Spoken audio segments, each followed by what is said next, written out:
story before the video. I initially decided to pick this series up because I share my room with family, and I know the one that I really wanted to watch had some scenes that I don't want to go through the hassle of explaining to others.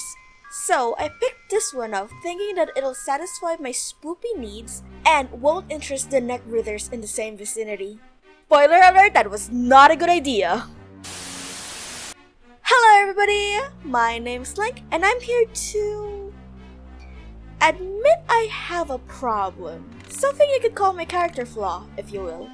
You see, as I scroll through the seasonal list of anime, the promotional picture would always be the first one to catch my attention. And then that's when I'd look at the genres and synopsis. I am what one would call a judger of the book by its cover. Though, I don't think you could very much blame me with how the seasonal anime list is more saturated than a neon light sign of a shady pub.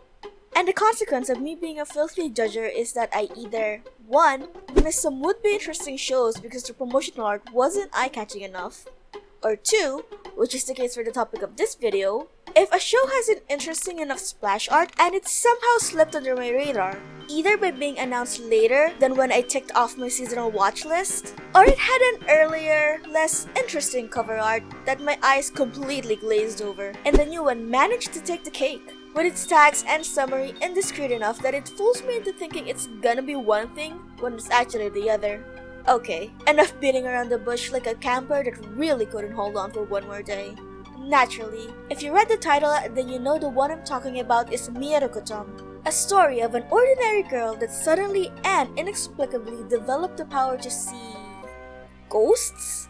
Demons? A new species of invisible Teenage Mutant Ninja Turtles? I'm not really sure, but I'll just call them monsters.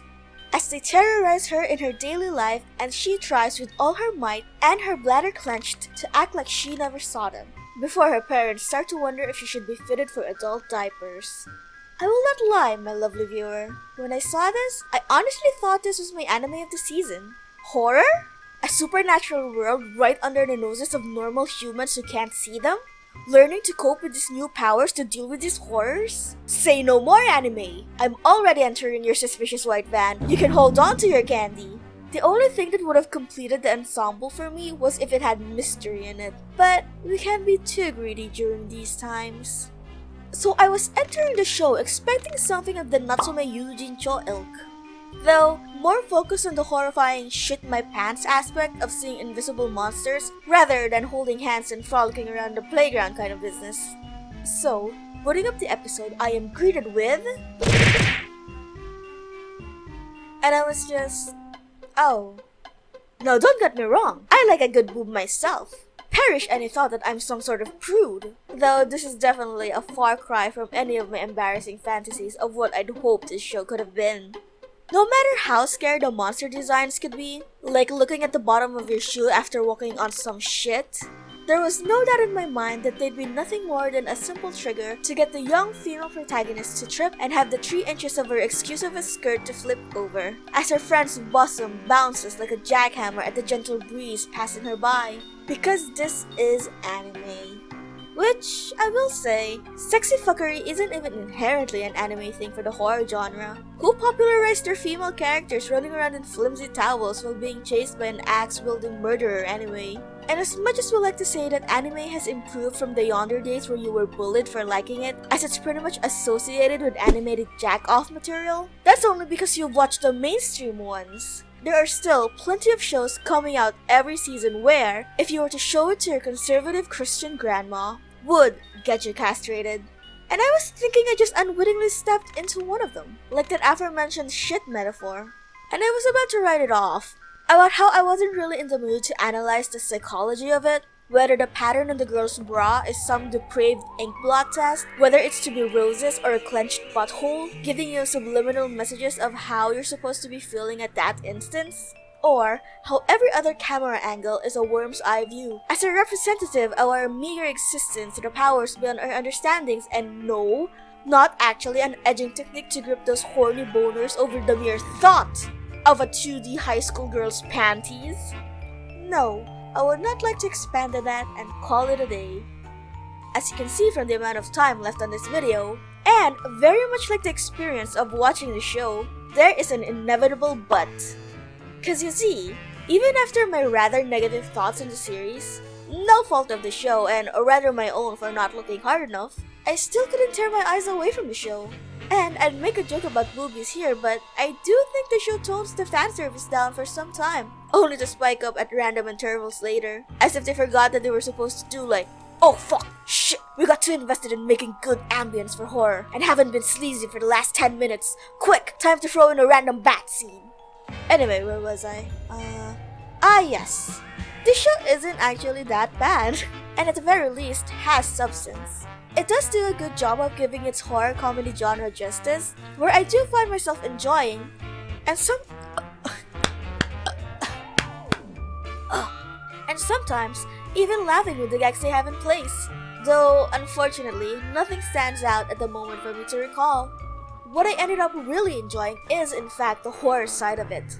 I love the sort of whiplash it creates, as it can perfectly encapsulate that feeling of simply being in the world, but one thing would be just off. It seems like such a small thing, but it won't stop nagging you when all of a sudden. I'm sure more eloquent people would know what that particular style of horror is called, but here in my channel, I would like to call it the Jeepers Creepers. No, I will not be taking any critiques. The best of the scares are definitely the ones you can actually find yourselves in, like getting in line or riding a bus.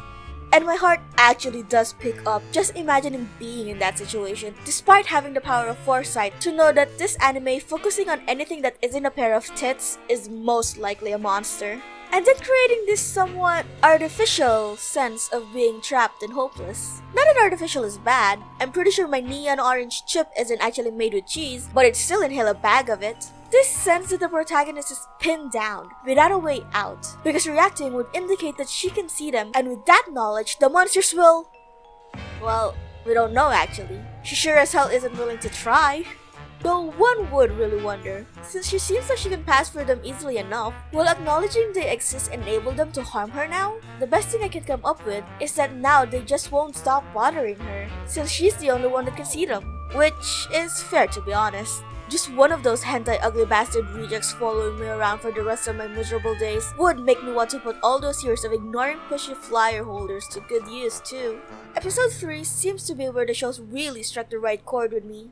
Which, I wonder if that's going to be a common theme this season considering my last video. The monsters really do intrigue me because like I said, there's nothing that really indicates to what they are. And episode 3 sets the most hints that they could possibly be spirits, giving subtle clues on how they died and maybe even the reason. Which then now adds curiosity to who the people they're hunting are and how they live. And it only seems to get better by each passing episode after that. Like, I can't even begin to express how much episode 4 got a physical reaction out of me. And by physical, I mean slightly sitting more upright and making a surprised "Wah?" out loud. So where do I stand with this anime?